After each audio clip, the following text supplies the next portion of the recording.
I'm about to cut off my forehead here too. There we go. We're good. Cut off my forehead. Just cut off my forehead surgery. Right here. Who needs my forehead? Just take it. Just take my forehead. I don't want it. Yeah. Who needs 4 heads? I only need 1. We only need 2 for Turbo Throwdown. That's true. It takes 2 to throw down. It's a famous saying. It takes 2 to make a thing go right. We're playing games from 1995. That's what we're doing today. That's true. 1995 called, and they want their fucking games back. Well, here they are. Here you are, 1995. We're here performing for you. This is 1995 edition. That's true. Welcome back to 1995, gamers. It's me, Teddy. I'm here with Alex. We're here to throw down. I'm Alex. Hey, Alex. Turbo style. It's a Turbo Throwdown. Yeah, it's been a minute. It's been like it's been a few weeks since we recorded one of these. Yeah, so, I feel like we start these like yeah, it's been a minute, you know, like yeah, it's been a minute. Yeah, hey, good to see you. It's been a minute. Yeah, hey, how are you? How's the family? Yeah, we're doing okay. How's yours?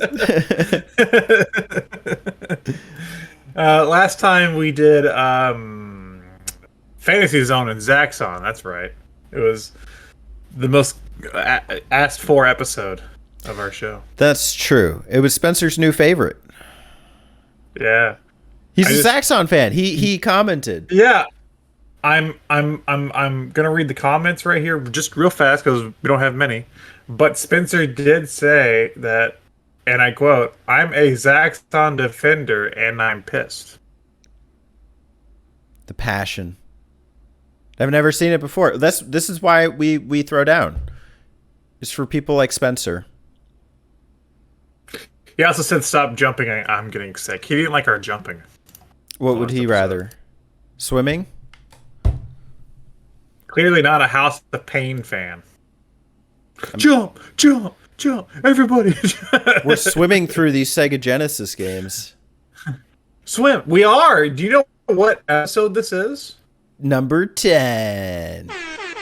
Big 1-0. Yep. Double digits. We did it. We're here. True. Yeah. We're not quite Journey, but we will be soon. Halfway there. Journey. I would love that song in the style of like nasally Journey. Like, whoa, we're halfway there. Well, just that's not Journey. Oh no, wait, let me correct it. Let's see if I can get it. Okay. Hadaway. I don't know. It's Bon Jovi. There we go. Spoken like a true Bon Jovi fan. Yeah. Okay. Are they similar at least? Yeah, they both kind of suck. Okay, cool. I just pissed off like 2 fan bases. I probably did as well for not even knowing. So yes, last time we did Fantasy Zone versus Zaxxon. Zaxxon did not win. Fantasy Zone did. Thank God. And today we're here. We're from zone to zone. We got a matchup of another zone. We got Comix Zone. I really pronounce that X. Comix Zone. And Ristar. Yeah. I'm Comix Zone. And I'm your guy, Rye. Bread Star. Rye Bread Star. Everybody loves Ristar. You'd be surprised. Before we get into it, Turbo Throwdown is a series where we pit up 2 games in one theme. Today's theme is the same as the past 9 themes. SEGA Genesis Ultimate Collection. Since I don't have my copy, I'm going to hold up Hard Driving. You're welcome. I never remember to grab mine off the shelf. So here's Shy Guy. Shy Guy. Today I'm a Rye Guy. But respect to both. If this is something you want to get in the feud for, go ahead and leave a comment below letting us know which one you think wins, how your thoughts compare to ours, etc. Your vote may be a deciding factor. We don't know. Not until the end of the episode, so stay tuned if you want to know. We got a good episode in store. Sometimes we get one of these. Episodes. It's clearly one-sided. I don't think today is going to be like that. I think we're going to have some things to say. You might call it stellar. Maybe something for the comics to make fun of. I don't know. Maybe it will put you in the zone. It could be pretty sketchy, though. That's true.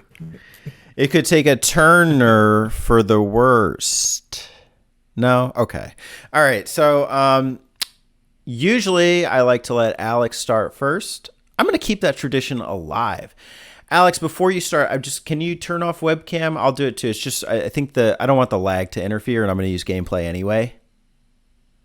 Cool. Yeah, I'm Glover. We got a fan. If the Glover fits, wear it. You must play Comix Zone. That's true. So, Alex Glover, tell us about the Zone of the Comics, Comix Zone 95. It's me, Glover. It's me, Glover. I'm just kidding. I'm not doing that voice for the whole thing. It'd be annoying if I did that voice for the whole thing.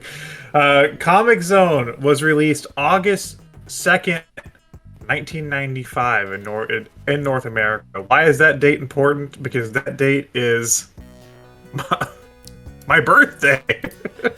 I was one. I was one when this game was released. Can you believe that? On my first birthday. That's nuts. Comix Zone is a game made by the SEGA Technical Institute. Why that matters is because the SEGA Technical Institute was a branch of SEGA that worked out of America. They made other games you might know called Kid Chameleon. We talked about that. Sonic 2, we talked about that. Sonic Spinball, we're going to talk about that. The Ooze, they also worked on Sonic 3 and Sonic & Knuckles, and Die Hard Arcade and some other stuff. So they were a branch. Oh, wait, they also made Green Dog. That's for Brian. Green Dog. He knows what that is. Branch here in the US that made games for the SEGA Genesis platform. Comix Zone is a game released in 1995, starring a character named Sketch Turner. Sketch Turner is a musician. Let me see. Yeah, he is a starving artist, a freelance musician, and also a comic book artist. One night, while working on his comic book, it is zapped by lightning, and the evil character, let me get his name right, Mortus, comes out of the comic book and puts Sketch into the comic book. Thus starts your adventure. Comix Zone is a 2D action beat-em-up platformer type of game. It's very different, though, than your standard beat-em-up, so I wouldn't really want to label it as a beat-em-up, where you play through the panels of a comic book. You go from panel to panel in each stages, fighting enemies, collecting items, solving puzzles, and defeating bosses. The visual style in this game is very, very striking. I was amazed. I just played this like an hour ago. Not for the first time, but just to kind of get a refresher, and I actually played through the whole game. And I was really taken back by how fucking good this game looks. Even whenever you like punch an enemy, like little scraps of paper will fly off of the enemy.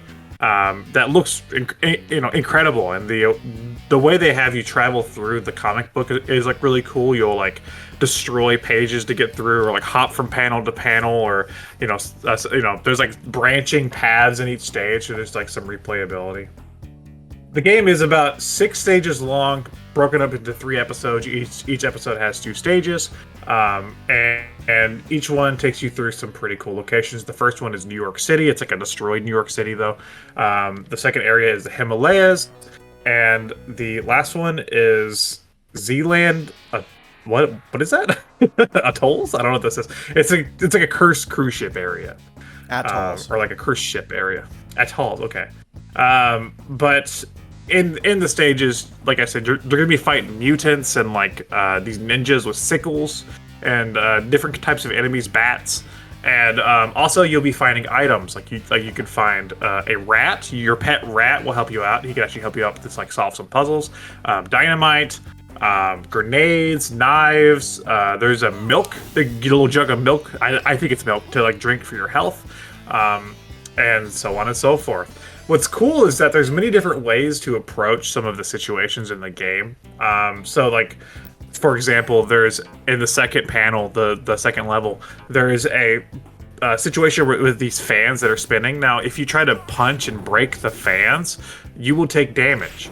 When you try to punch and break anything like that, like metal or moving, you usually take a little bit of chip damage while doing that. But if you have your rat, you can let your rat down. He will crawl under the fans and turn them off for you, which means you can get past that part way easier. Yeah, it's very cool. And there's moments throughout the whole game kind of like that, where you can kind of like, if you're big brain Spencer for a minute there, you can get in there and really, solve the puzzles.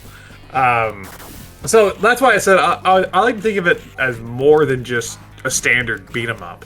There's also some like really funny dialogue. One of the funniest points is in the fourth stage, Kung Fung's temple, where you're fighting Kung Fung, who's like this old like kung fu master with these really long fingernails, and there's like speech bubbles that pop up, and Sketch says to him like, hey dude, nice fingernails. And then, kind of like makes fun of him, and then he the guy's like, dude, these fingernails are for more than just looks or something like that. And then you actually fight him, and he actually shoots his fingernails at you onto the walls, and you have to push him into his own fingernails to kill him. It's very funny. There's some really cool moments like that throughout the whole game. It is pretty short, 6 levels, but to make up for how short it is, god damn, this game is hard. I have been playing this game, if I had to put a timestamp on it, like since I was 8. I think it was included in the Sonic Mega Collection Plus on PS2. This was this and the Ooze, 2 games by the Technical Institute, were unlockable. And I put so much time into this game, but I could never get past the 3rd stage as a kid. But I've just played so much of it that like I have a lot of that stuff memorized. And now I can get through it pretty easily, but my god, is it hard. Like, it took me forever to actually get to a point to where I could beat this game. As you're playing through the game, you'll meet another character. She actually, at the beginning, her name is Alyssa, and at the end of the game, spoilers here, she's taken hostage by Mortis. He comes back into the comic book, and there's a final showdown. And there's actually 2 endings. If you do the fight wrong, you can end up killing Alyssa so you escape. And you killed Mortis, you saved the day, but you also killed Alyssa, so you feel a bit of regret. That's sort of the bad ending. The good ending is that you save Alyssa and you get out of there. So there are 2 endings to the game. That's pretty cool. And overall, I really like this game. I think it's a beautiful game. It's tough as balls, but it's got its own cool style. Oh yeah, very stylish. I love the sketchbook style. It's so unique, and it's so SEGA Genesis. I was reading somebody's review, or just, I think, a tips and trick thing, because I also have a hard time with it. And they were, lauding the game's butt rock soundtrack. I didn't think of it that way, but I thought that was pretty funny, thinking about how we joke about Nickelback and stuff all the time. I definitely have a hard time with it. I think one of the hardest things is that it's only 1 life, and it's 1 credit. So you just get as far as you get. Mm-hmm. Yeah, it is unforgiving. It is, you die and it's like, well, okay. Fuck you. It is a real game over. Like, it is the real loss of a life. Was Comix Zone the original roguelike? Oh, yeah. It's Comix Zone harder than Dark Souls? Maybe. Probably. And like, especially there's moments where you can get 1 hit, like deaths. Like there's the end of the first panel where you're fighting on a bridge, and there's like those bats that come at you. If one of those bats hits you and you fall into the pit below, you're dead. That's it. I know that's that part too well. But it sounds like it's short enough. So you said there were 3 episodes, but 6 stages? Yeah, each episode has 2 parts. So 6 stages overall. So like episode 1 in New York has two stages total, and then you go to Himalayas and that's 2 stages, and then you go to the ship and that's 2 stages. Okay. Roughly how long is the game? That's what's funny. I beat it. Okay, so a little peek behind the curtain. We stopped recording Butt Mappers, and then we had like an hour, and then I beat it in an hour. But then I just looked it up online. I was like, I wonder how, like, what the receptionist for this game and stuff. And the most common thing says 2 to 3 hours. So wow. I guess. Yeah, I was like, I guess 2 hours is the most common. I was like, it doesn't seem, it's a very short game. I was like, I don't know. That's a weird one.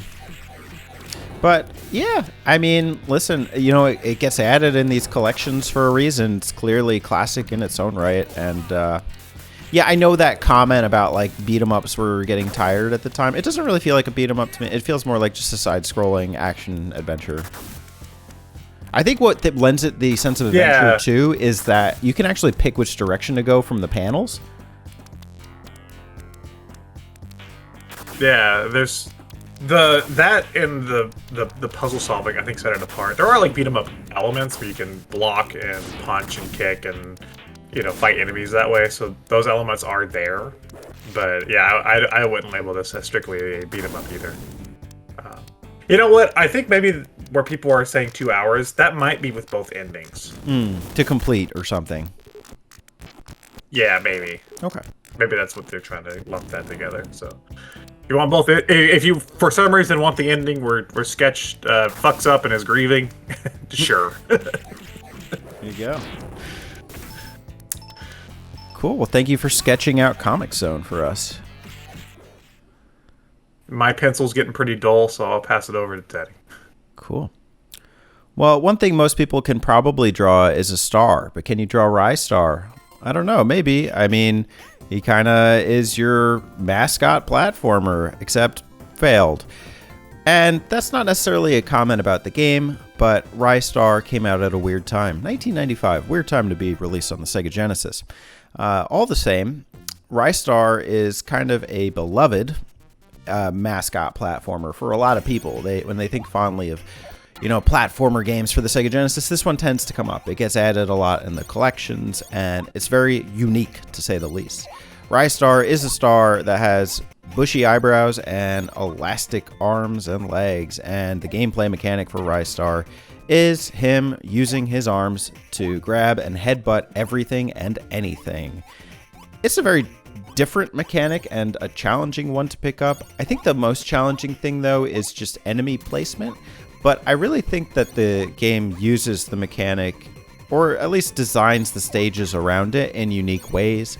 So, for instance, I'm thinking of like the first level, there's like a couple trees, like when the lights go out, you have to bump into the trees to hit the light. That's pretty cool. You have to you can grab onto stairs, and then you could take different pathways to get to the end of a level. I like that. And there's also a variety of unique bosses at the end of most stages, and then also at the end of a world. So it's very traditional in terms of platforming. It's like each world has like 3 zones or stages, and the final one is just a boss, like kind of a culminating boss. And the themes for the worlds are pretty cool, although I don't love how stage 2 takes you straight to water. For full disclosure, I played this game up through about stage 4. I'm at stage 5 now. I think there's 7 levels. And yeah, the one thing that's tricky is you have a health bar of about 4 stars. Each star represents 1 hit from anything. The problem is that it's very easy to take damage from just colliding with something, with missing a grab from an enemy and then just kind of getting bumped into them. I'm thinking specifically in that water stage where a couple of these like horseshoes or snails like just kind of drift into you. It's kind of annoying in that regard. But I think the game is fair compared to Comix Zone, where it's like just 1 life and you're dead. It gives you 5 credits and 5 lives. That is actually a substantial number of lives. And when you die, if you die in a stage, the checkpoints are pretty reasonable. So I did feel tempted a lot to use rewind feature in this game, but it is pretty playable without it, all things considered. The game is interesting because the character of Ristar was in concept since 1990. They had SEGA. This is a SEGA game. SEGA published, SEGA developed. The concept was a character who could extend and pick up things, but it was dropped. And then later, they developed another character called Feel, which was a character that could use its arms to pick things up instead of ears, which they were going for a rabbit thing. And then he became Ristar. Now, he was designed by people who went on later to work on Knights, but it was not part of at the time, it was not the Sonic team working on him per se. So often there's a misnomer that Ristar was developed by the Sonic team, which is not necessarily true, but by members of the Sonic team. I think this game is cool. It's cool for its time. It's pretty impressive and unique. It is a one-hit wonder. I'm curious to play more into it, and I think it's fair enough to be able to do so. That's Ristar. What's even messier about the whole team that goes on to make Knights and stuff, and this isn't really like a Sonic team game, is that very, very, very early on in 1990, when they're pitching ideas for Sonic 1, the idea of the rabbit that can grab things with its ears was part of that pitch for like the mascot before they just, settled on Sonic. So the idea for this has been around as long as Sonic. So that makes it even messier. People this Sonic team. It's like, no, not really. Concepts were used, but it's not. Yeah. There's also some. Man, difference. also. Yeah, go ahead. You first. Sorry. I was just gonna say. Also, one of the, just like Comix Zone, a beautiful game. This is a really good looking game for the SEGA Genesis. I think this game has really cool. It's just super colorful. That's all I can say about the graphics for this one. Is that it looks really striking with the colors of each stage. They pop. Yeah, and when I'm thinking of like moments in the game, I think of moments where like there's that pink tree in the first stage, or when you submerge really low in the water, or there's this hammerhead shark. You got stuff in the background, stuff in the foreground. Which is pretty cool. At the end of each stage, there is kind of like this pole vault thing where Ristar grabs on and he starts swinging. Honestly, there's no way of timing this thing great, but they also throw that in the middle of the level sometimes, which is unique for exploration. It's just really tough to do because it's easy to fly into enemies or fly into spikes. So oftentimes I just kind of took the simple path, which I felt helped me kind of progress through the game a little better. It is very beautiful. Especially, like, it's cool getting to the end of the stage and, like, you see Ristar blasting off into a galaxy and stars and everything. So, pretty cool. Were you going to say something before I said that? Yeah, and this is just about how there's differences in terms of localization. So, the plot for the Japanese version has something to do... I'll read it here, and then we can kind of talk about it. In the Japanese version, the inhabitants of Planet Near pray for a hero before Greedy's mind control minion, Riho, snatches the planet Elder. The desperate prayers reach the mother of shooting stars, Oruto. She awakens one of her children, Ristar, with the sole purpose of granting the wishes of the innocent people. He must stop Greedy, the brainwashed leaders of each world, to restore peace to the Valdi system. And in the international version, Oruto is omitted altogether. Instead, he has a father, a legendary hero. Rather than Oruto awakening Ristar, the legendary hero was kidnapped by Greedy and is up to Ristar to rescue his father as well. And then they have different endings. I didn't honestly pay much attention to that. Kind of became a footnote. But, it's just interesting to see the differences. Yeah. This game's...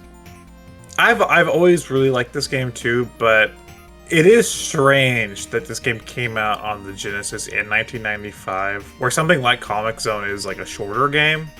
This one, I could have seen some more value if they would have brought this to like the 32X or the Saturn, even at the time, it was coming out. Mm-hmm. This seemed like it would have really benefited from being on another platform, because Ristar, I think in turn, was just forgotten. It's true.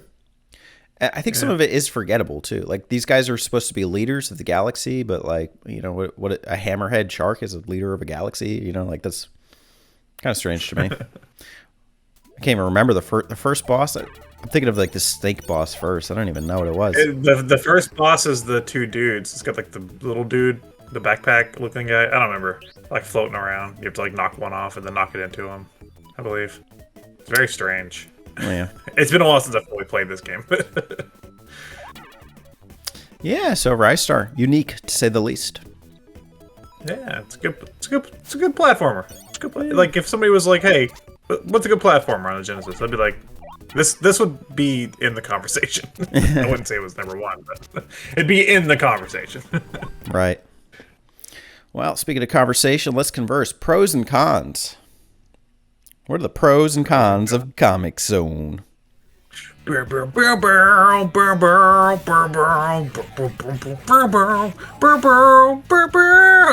the music, man. It's got a twangy ass soundtrack, and I know some people get annoyed by like that Genesis twang. I fucking love this soundtrack. It's trying to be like metal, you know. I think it succeeds. It's not in being metal, of course, but it's like pretty rock influenced. It's got that vibe, you know.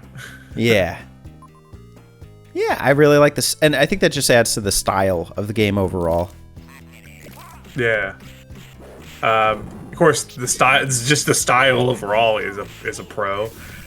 As many times as I've played this game, each time I go back and replay it, I notice something new, and I notice little details that I didn't notice before.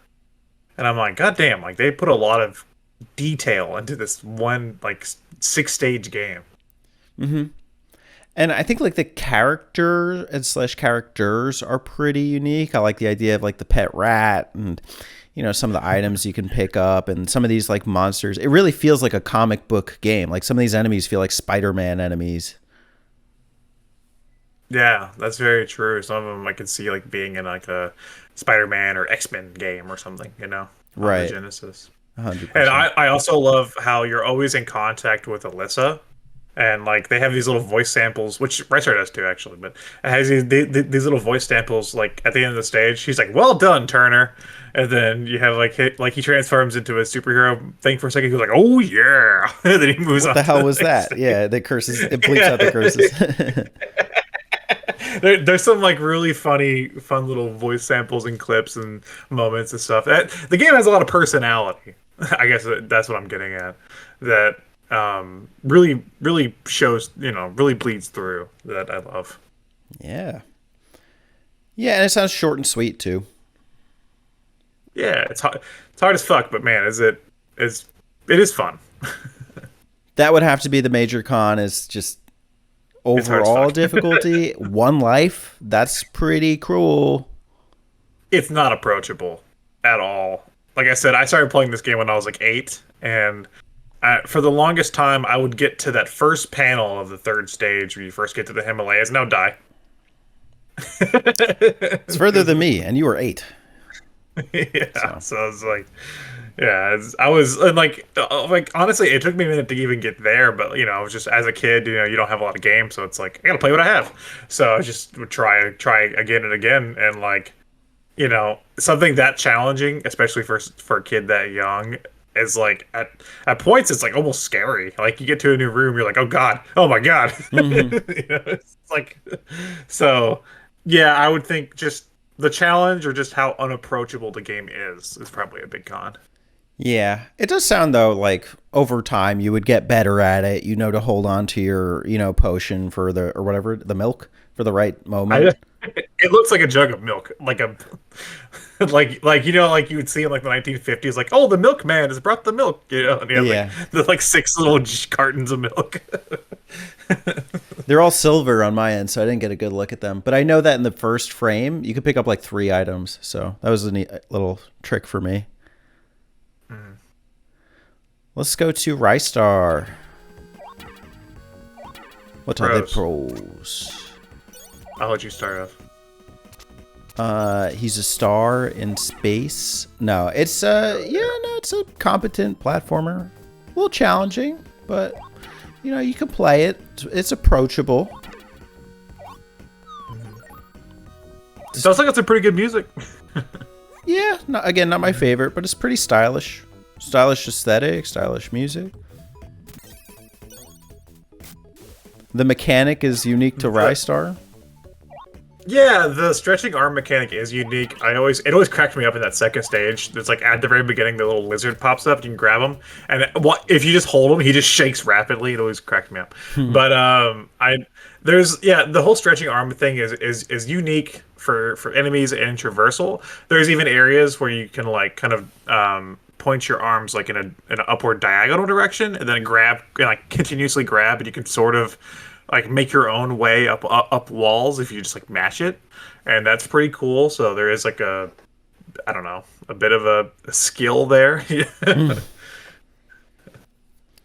I'm ready to jump into cons. Cons. I think my con is my pro. I think it's the unique arm mechanic. I don't think it's as functional as like I'd want it to be. More times than not, I'm missing grabbing an enemy. For a game from 1995.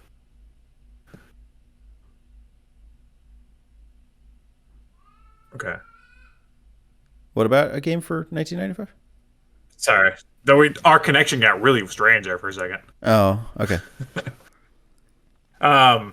Anyway, from yeah, like you said something, and then like it paused, and I was like, oh, and then like it, and then you apparently talked again, and it was like, what? Oh, I get it. It's cool. Yeah. Like for a game from 1995, a platformer on the Genesis, while this game is very good, there had been way better platformers on the Genesis, I think, at this point. So could be considered a con for me. Is that like I'm like trying to think like would I put this up against Rocket Knight Adventures or Sonic 2/3? No way. Probably not. You know, it looks as good like visually, but like as fun to play, no. Yeah, and it's a weird game, which weird isn't bad. It's just weird isn't necessarily functional either. You know, Comix Zone is a cool game. Ristar is a weird game. If that makes sense.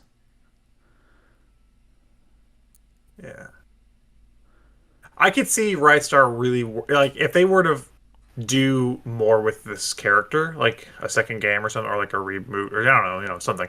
I could see this character being really special, and being able to go on to do something really special. But I think where they just did the one game, they didn't really hit the full potential.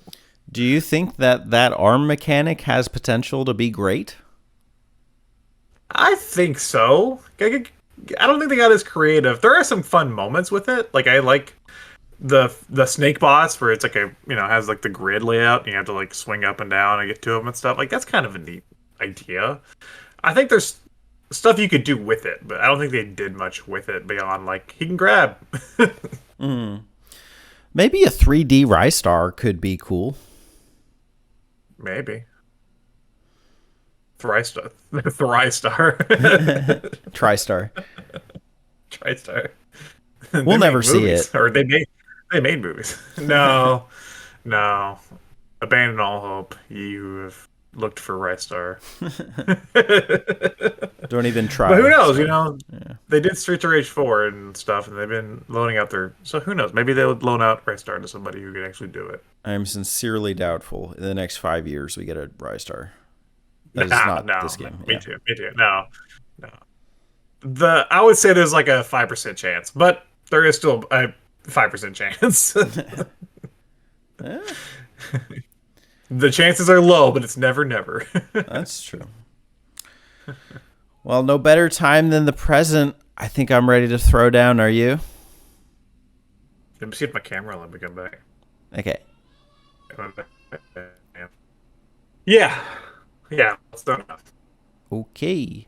Well, we're going to decide who wins in this contest. Comix Zone versus Ristar.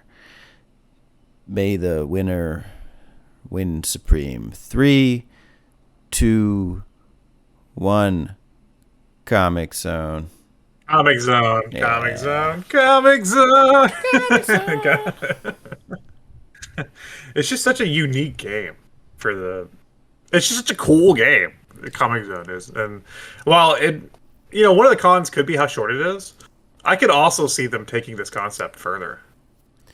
Yeah, while it's a game that I have struggled with, and honestly, I probably have an easier time playing Ristar. I think Ristar just feels like a dud by comparison. I think Comix Zone is just way cooler. Yeah, it's got more action. I mean, I played this game, I don't know how many times, and I was just playing before this episode, and there were still moments that like had me on the edge of my seat where I'm like, it's so tough, and like I'm just it's all purely based on your skill, and I was just like, oh shit, I gotta get through. Oh, watch out for that fireball. Oh god, Yeah, and you know what? It's a game where I feel like even if I mess up the first time, I could try something different next time. So I'm definitely going to try the rat strat. Drop a rat near a tank, you know? The rat strat. The rat strat. Yeah. Comix Zone deserves the win. Ristar is very cool, but I don't know if it could have stood up to any of the. Maybe the only platformer on this collection that Ristar could have stood up to is Alex Kidd, and that's already out. But if you think we're wrong, let us know in the comments below. I would love to see your reasoning for Ristar, Spencer. Let me know if they should cast me as Sketch Turner in the live-action Comix Zone movie. The answer is definitely yes. And hey, since you all have made it to the end of the episode, we'll do the next episode reveal. Alex, you want to do it?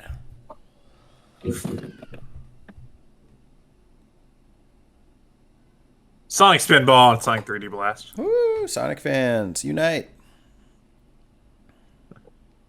We're putting off Sonic 3 and Sonic and Knuckles for a bit, but it's been a minute since we did a Sonic one, so we're coming back. I'm gonna do Sonic Spinball. Teddy's gonna do 3D Blast. I'll have my 3D and glasses. I honestly have no clue. I have no clue who's gonna win that. So I got a feeling, but it might go to Throwdown. We don't know. I like both games. I think I like both games equally right now. So. Interesting. Cool. Something to look forward to. Well, thanks for throwing down, Alex. Everyone at home, you can find them on Turbo Zone. Turbo! So. And we'll see you in the next Throwdown. Oh, yeah.